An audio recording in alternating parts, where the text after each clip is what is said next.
Bonjour à tous. Bonjour. Alors aujourd'hui, nous avions envie de vous parler de notre processus métacouleur, art et eurythmie qui ont été construits il y a 6 ans maintenant dans l'idée d'apprendre à se connaître soi et le monde et de surtout où se fait la rencontre. Donc nous avons une année sur le thème des 7 planètes avec 7 week-ends. Et nous avons une année sur les 12 constellations zodiacales.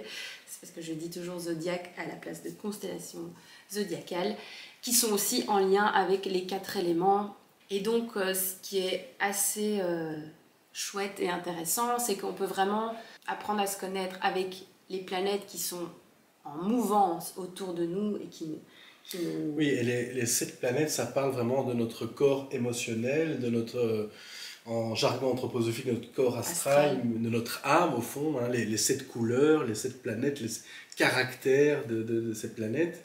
Et le zodiaque, ça parle voilà, du cosmos et de notre être central intérieur. Oui, donc c'est assez complet, ça permet de bien faire effectivement la différence. La manière dont on aborde les 12 constellations n'est pas du tout d'une manière comme l'astrologie le fait. Oui, donc c'est vraiment inspiré du travail de Steiner, de l'anthroposophie, qui remet au goût du jour ces notions qui existaient dans les traditions, mais qu'on regarde avec un regard neuf, en fait, de voir comment l'être humain est un microcosme dans un macrocosme. Et évidemment, c'est quelque chose à découvrir. Et que toutes ces qualités, que ce soit les zodiaques ou les planètes, vivent en nous, mais on n'en est pas toujours conscient et ça nous forme. Et en fait, on peut voir aussi comme avec certaines planètes ou zodiaques, on est en reliant, c'est proche, et d'autres, on en est un peu éloigné.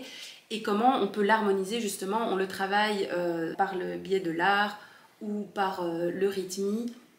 Oui, c'est vrai que donc dans un métacouleur, on ne fait pas énormément de théories, de blabla, mais en même temps, un des aspects, c'est qu'on regarde la biographie humaine qui passe par différents cycles, par différents stades, et les 7 planètes sont nommées dans ces grands cycles de la vie.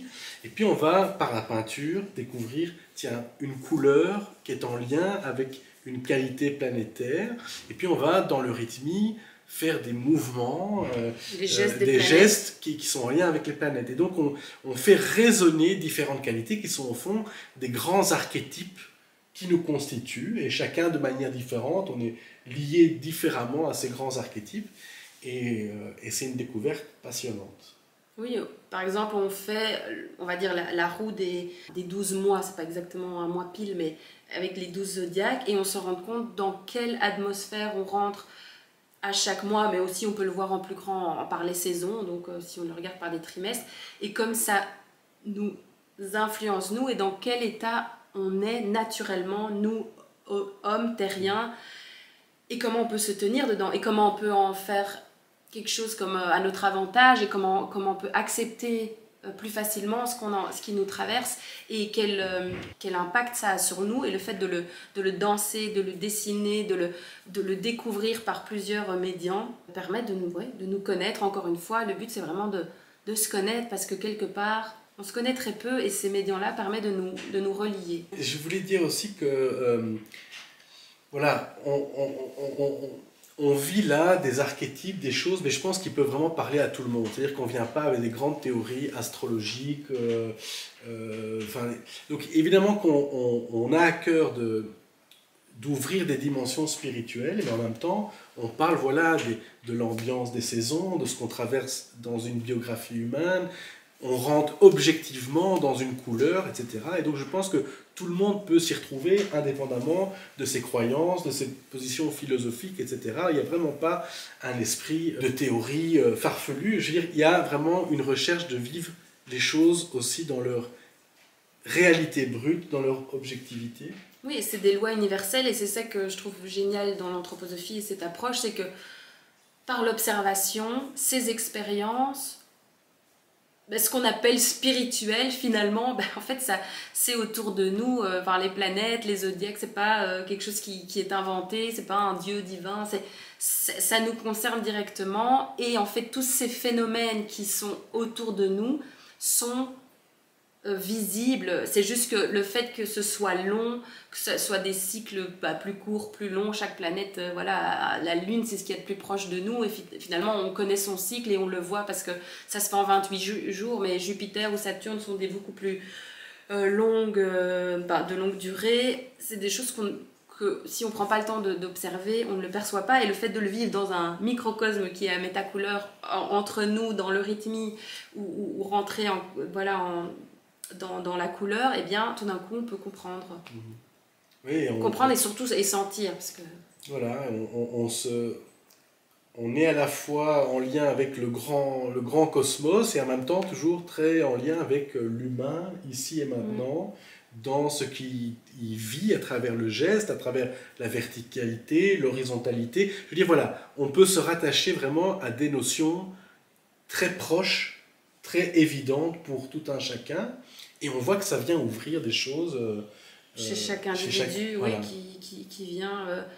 Qui vient s'observer, qui vient observer le monde, qui veut mettre du sens, qui est en quête de sens par rapport aussi à des événements de sa vie.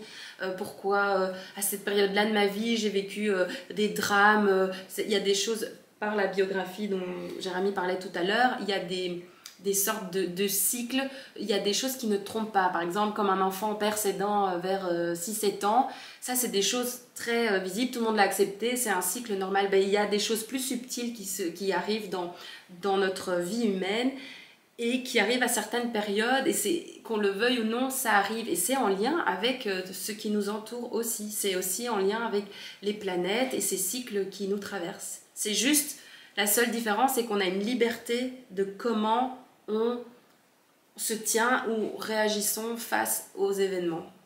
C'est ça qui est beau, c'est ça qu'on apprend. En fait, on apprend vraiment à avoir une responsabilité dans notre vie et de comment on observe les choses. Sinon, on est tout le temps en train de recevoir des choses de l'extérieur et on n'est pas acteur dedans.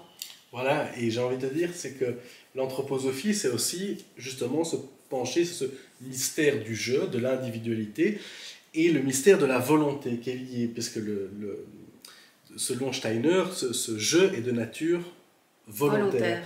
Et à travers les gestes de l'eurythmie, à travers l'art, etc., on vient vivre justement cet être d'équilibre et de volonté. Donc on fait cette expérience concrète d'être à la fois en lien avec les autres et de venir toucher ces qualités d'être qui sont